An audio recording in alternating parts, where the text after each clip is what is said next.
Hello दोस्तों, good morning. पूरा video देखिएगा, इंटरेस्टिंग एक मैं आज कहानी थोड़ा बताऊंगा। ठीक है, बहुत इंटरेस्टिंग, पूरा इंटरेस्टिंग है। आप लोग देखिएगा तो मज़ा आ जाएगा। ठीक है, पूरा वीडियो देखिए, उसका बाद स्किप कीजिए। तो दोस्तों, कहानी ये है कि एक राजा था। ठीक है, एक राजा था, उनकी एक रानी भी थी। तो राजा रानी थे, लेकिन उन लोग का एक भी संतान नहीं था। तो राजा के पास एक भी संतान नहीं था। तो राजा ने तो पूरा मायूस हो गया था। तो ऐसे करते करते करते करते रानी ने बोली कि राजा साहब, आप शादी कर लीजिए। हमसे तो बच्चा नहीं, मतलब हमारा थ्रू तो बच्चा नहीं होगा, तो आप दूसरा शादी कर लीजिए, आपका बाई चांस हो भी सकता है। तो राजा क्या करता है कि दूसरा शादी करता है, तो उसका भी बच्चा नहीं होता है। तो दूसरा वाली बोलती है, राजा आप फिर से एक शादी कर लीजिए। तो राजा फिर एक शादी करता है, तो उससे भी बच्चा नहीं होता है। फिर वो तीसरा नंबर रानी बोलती है कि राजा साहब फिर से आप एक शादी कर लीजिए। तो चौथा नंबर से भी बच्चा नहीं होता है। तो चौथा नंबर वाली बोलती है कि राजा साहब आप फिर एक दूसरा शादी कर लीजिए। तो राजा साहब ने फिर एक दूसरा शादी करता है। पाँचवा नंबर से भी बच्चा नहीं होता है। तो राजा पूरा परेशान हो जाता है, रात भर सोता नहीं है। बोलता है साला मेरा 5 शादी हो गया, 5 शादी कर लिया हूँ, पाँचों से मेरा एक भी संतान प्राप्त नहीं हुआ, मैं कौन जीवन में पाप किया हूँ। फिर वो पाँचवा नंबर वाली राजा के पास जाती है और बोलती है, राजा साहब इतना क्या सोच रहे हैं। तो राजा साहब बोलते हैं कि देखिए देखिए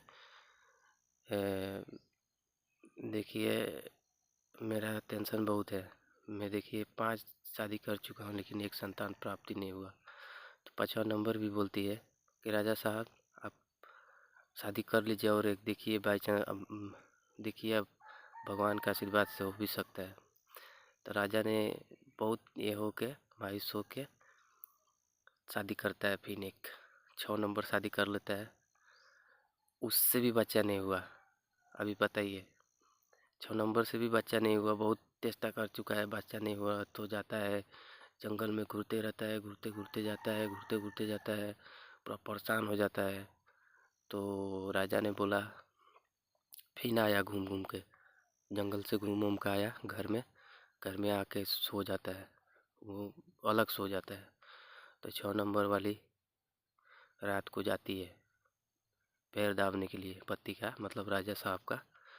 तो बोलती है, राजा साहब क्या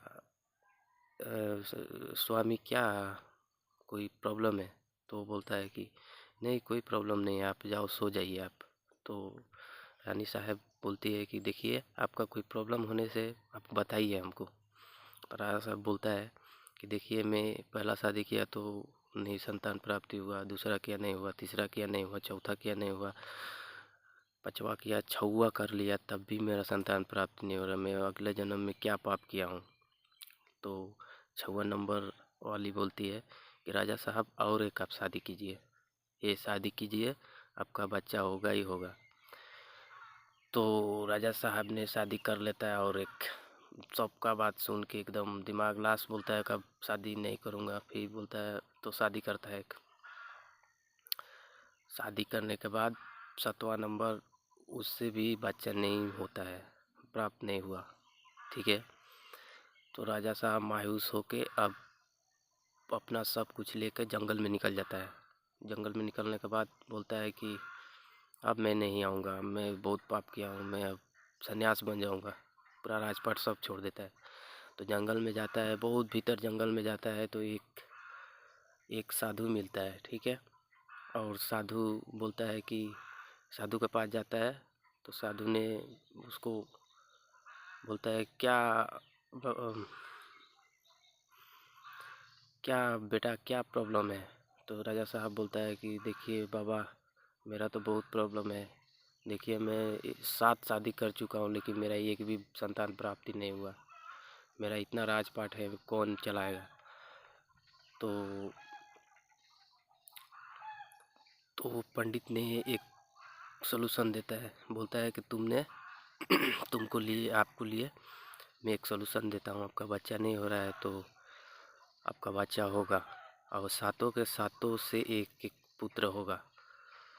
तो वो राजा साहब को बोलता है कि आप जाइए, जो आम का पेड़ पर एक साथ में 7 आम होगा उसको तोड़िए, और तोड़ के एक बार में तोड़िए, एक बार में उसको रोकिए और लेके जाइए और सातों को दे दीजिए।